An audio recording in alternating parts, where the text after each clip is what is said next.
What's going on, you guys? Welcome back to the channel. Mo Awesome here, and today is a really special day for me because it is new bike day.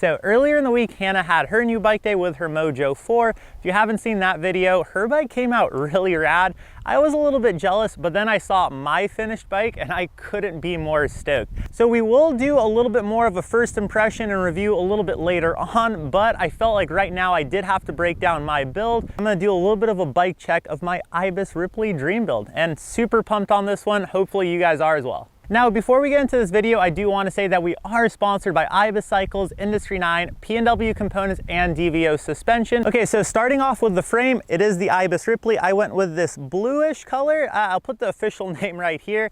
Ibis tends to get a little bit funny with the names of their colors, so not sure what they would call it. I would call it like blue shark or something, a shark. It looks very shark-ish. Yeah, I went with the size XL. For reference, I am 6'2". I normally run XLs, and yeah, I like my bike's a little bit on the longer side. I know some people like to downsize for a little bit more kind of nimbleness. I prefer the stability of upsizing. I do tend to kind of fall right in the line between large and XL. I can kind of go either way, but I did choose to go with the XL for this. Now for the fork, I am running a DVO Sapphire, and I am so pumped on this thing. I was gonna put a diamond on this, but I figured might as well shave a little bit of weight on there and just make this a true XC/trail bike. So yeah, I went with the Sapphire up front, set at 130 millimeters of travel, and I did go with the blue lowers. All right, so moving on to the cockpit, I am running the classic A31.8 stem from Industry 9. I chose to go with the pink base with the silver faceplate.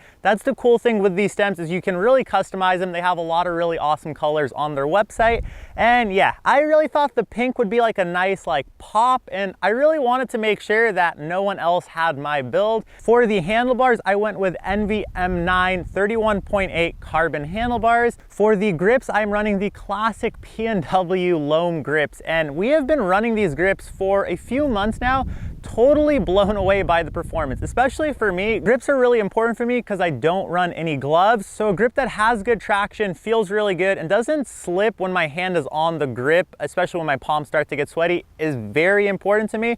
And these things have been insanely good. They've also held up really well on our previous bikes. I'm also running their P&W Loam lever on here. I went with the Stealth Out Black and the gray little thumb pressy party thing. I'm not sure what the exact terminology is of that, but we're gonna run with that. Connected to that loam lever is a 200 millimeter Bachelor dropper post.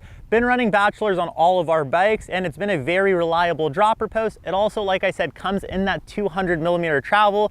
For me, I have a really high saddle height in comparison to a lot of people out there, so it was really important for me to go with the 200. Connected to the dropper post, I am running another women's saddle. It's the Specialized Mimic. I ended up downsizing though. I went with the 143, I believe is the sizing of this.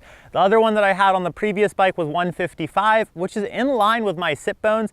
A lot of people tell me I have baby birthing hips. These Specialized women's saddles have been some of my favorite. They are insanely comfortable. If you're a guy out there and you don't feel too weird about it, try out a women's saddle. You might end up loving it. Moving on to the wheels. This is probably one of the more standout features of the bike. I am running Ibis's carbon 935 S rims, and really do love the S series carbon rim from Ibis. When they did update these, we had a chance to get on them, and we basically thrashed them for a year, and they held up strong. It's also really easy to set up tires tubeless on these. We actually just use a floor pump. So yeah, I've been really pumped on the rim. It's also a nice wide profile without being too wide, I feel like. That's that sweet spot with the 35. Now, I do have these laced to Industry 9's Hydra hub with 690 points of engagement, bulletproof hub, and a ton of colors to choose from. I am using Industry 9's aluminum spokes. I have the orange spokes silver hub combo. I really do think that is probably one of the more standout features on this bike. And mounted to this wheel combo, I have Maxxis Recon's 2.6 front and rear. in the tan wall. Went with the tan wall, just have a little bit more of a pop. And the reason I went with the Recons and not the Minion up front is I have a buddy who swears by this tire combo. I've been riding it the last few days and traction is there. It's so freaking fast. Yeah, overall just really impressed with how well these roll, given they are a little bit more of a cross-country style tire. And yeah, very impressed with these. I think tan wall is my new favorite color of tire. There's just something special about having a bike with that tan wall, and yeah, just looks really good overall. Now for the drivetrain, this is where the dentist part of the build comes out. I am running Sram AXS. I know I get a lot of flack for coming off as a dentist, and a lot of people are probably looking at this build thinking, Mo, this is the ultimate dentist build, but you know what? Maybe I'm a dentist. I'm not sure. We're gonna figure that out later. So yeah, I really do want to give a huge shout out to Sean N+1 Bikes. He's over in Kentucky. They are one of the largest Ibis dealers out there. He definitely helped play a big role in getting us on the AXS. And yeah, so shout out to N+1 Bikes.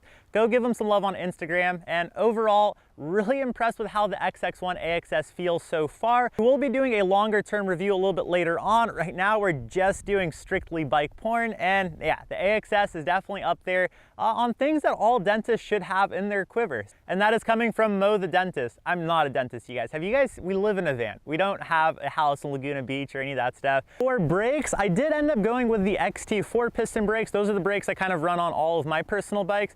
Hannah on her Ripley, oh wait, I don't think I could talk too much about this. Well, skip that. She's running something else.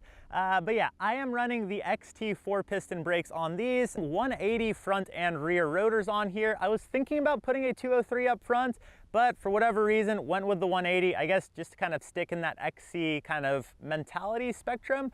Now, the last thing is the pedals. These are the Deity T-Max. I don't feel like these are the appropriate pedals for this bike, but they also are my favorite pedals right now. So until I can find something where the traction is basically equal to this, they have a nice wide platform and they also are a little bit lighter than the T-Max. These are gonna be my pedals of choice for this bike, which is kind of odd. Yeah, I know. 2.6 Recon with DET T-Max. There you guys go. That is my Ibis Ripley dream build. Hopefully you guys enjoyed it. What do you guys think? Let me know in the comment section if you love it, if you hate it. Is there anything you think I should change? Is there anything you think I should put on here?